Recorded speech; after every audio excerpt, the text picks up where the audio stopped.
Sussexes outrage over inheritance. Prince George set to inherit royal peerages. The law of male primogeniture, which still exists in Britain, means that hereditary peerages only pass down the male line of the family, leaving Lilibet unable to inherit her father's dukedom. Constitutional expert Ian McMartin told Archie will on the death of his father become Duke of Sussex. Presently he is at liberty by convention to be called Earl of Dumbarton, being his father's senior subsidiary titles. He added, at that moment, by law, Archie will become, whether he chooses to be or not, HRH Prince Archie of Sussex for life. At his death, the HRH dies too. He can pass on to any male heir the title Duke of Sussex, but not HRH or Prince. This comes from George V's letters patent of 1917 regulating the HRH.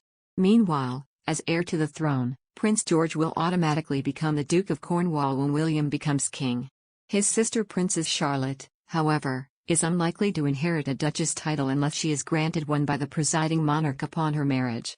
Unless British law is changed to allow women to inherit hereditary titles, then they will bypass both Lilibet and Princess Charlotte on the basis of their gender.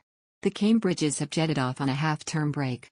They were spotted unloading luggage at Heathrow Airport earlier this week, before heading into the exclusive Windsor suite, reserved for the royal family and extremely high-profile celebrities. It is not yet known where the family were flying to. George and Princess Charlotte have just finished their first term at Thomas's Battersea, while younger brother Prince Louis attends the Wilcox Nursery School, just around the corner from the family home of Kensington Palace. The private school caters for children up to the age of 13, and George could head on to Eton College from there. He would be following in his father and uncle Prince Harry's footsteps, and the school would be just a short walk away if the Cambridges' reported move to Windsor goes ahead. Royal expert Daniela Alser said there is no question about George's future. She said, from birth, he has been doomed to have very little control over how his life will play out. William said in 2019 that his eldest son did not know he would be king in the future. Ms. Elser wrote, the fact that this little boy is now, or will be soon, burdened with the knowledge that his future is inherently limited and bound by responsibility makes me tremendously sad.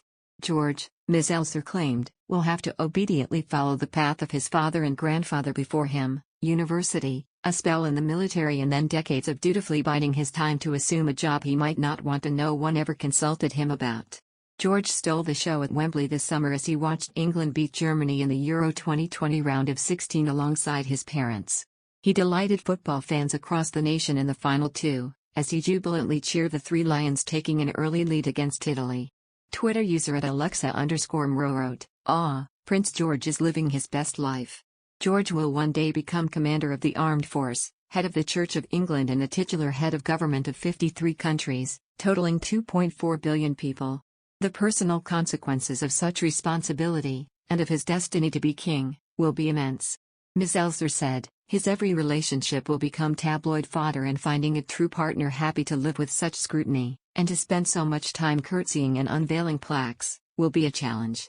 William struggled with such a realization, and is believed to have never truly wanted the path he has been given.